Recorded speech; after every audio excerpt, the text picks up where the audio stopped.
Hi friends, வணக்கம் friends. 3 நாளைக்கு முன்னாடி என்ன நடந்துச்சுன்னா, பயங்கரமான காற்று வீசி மரத்தில் இருந்த குருவிக்கூடு வந்து கீழே விழுந்துருச்சு. அதில் பார்த்தா 3 பறவைகள் இருந்துச்சுங்க. நைட் டைமாக இருக்குது அப்படின்னுக்கிட்டு நான் வீட்டில் எடுத்துகிட்டு வச்சுட்டேன். அவங்க அம்மா அவ்வளோ கற்றுனாங்க.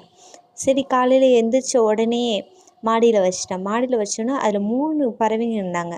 அதில் 2 பறவைங்களுக்கு பறக்க தெரிஞ்சிச்சு, பறந்து போயிட்டாங்க. அதில் ஒரு பறவைக்கு மட்டும் பறக்க தெரியல.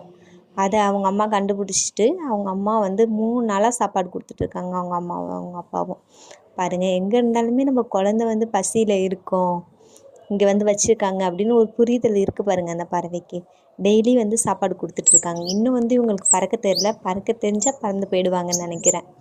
இதுலேருந்து என்ன புரியுது? நம்ம கூட எப்பவுமே இருக்கிறது நம்ம அம்மா அப்பா. எல்லா சப்போர்ட்டிவ்லையும் அவங்கள எப்பவுமே நம்ம கைவிட்டுறக்கூடாது, அவங்களுக்கு சப்போர்ட்டிவாக இருக்கணும் அப்படின்னுங்கிற ஒரு ஒப்பீனியன், ஒரு விஷயம் நம்மளுக்கு நல்லாவே புரியுது. இதை உங்ககிட்ட ஷேர் பண்ணிக்கணும்னு நினச்சேன், ஆசைப்பட்டேன் ஃப்ரெண்ட்ஸ். அதுதான் கொண்டு வந்தேன். Thank you friends.